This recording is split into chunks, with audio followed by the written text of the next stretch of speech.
yaa yiri eeyaha kaliya ayaa ah xayawaanada sida fiican u fahma dhaqanka dadka isla markaana garta marka uu qofku geeriyoodo.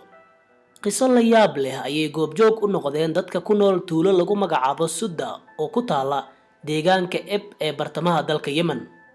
Riti uu ninkii lahaa geeriyooday ayaa la yimid dhaqan ay dad badan ku tilmaameen mucjiso rabbaani ah kadib markii uu ka dul tagi waayay qabriga ninkii lahaa.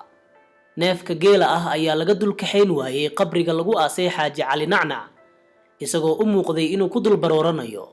arrintan ayaa lagu tilmaamay mid tusaale fiican u ah in geela ay qudhooda fahmaan geerida.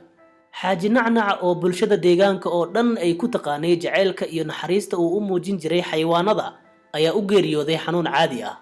laakiin mucjisada dhacday waxay ahayd in ritigiisii uu raacay janaasada meydka Xaaji Nacnac kadibna uu qabriga ku dul nagaaday xitaa markii ay dadkii kale oo dhan ka soo kala dareereen. waxaa taas ka sii darnayd in neefkan uu si joogto ah u tagi jiray qabriga. mid ka mid ah carruurta uu dhalay ninka geeriyooday ayaa sheegay in dhowr jeer ay ritiga ku dul arkeen qabriga aabbahood dushiisa, laakiin markii ay mucjisada dareemeen ayna aad ula fajaceen ay ahayd maalintii saddexaad oo ay halkaas ku arkeen.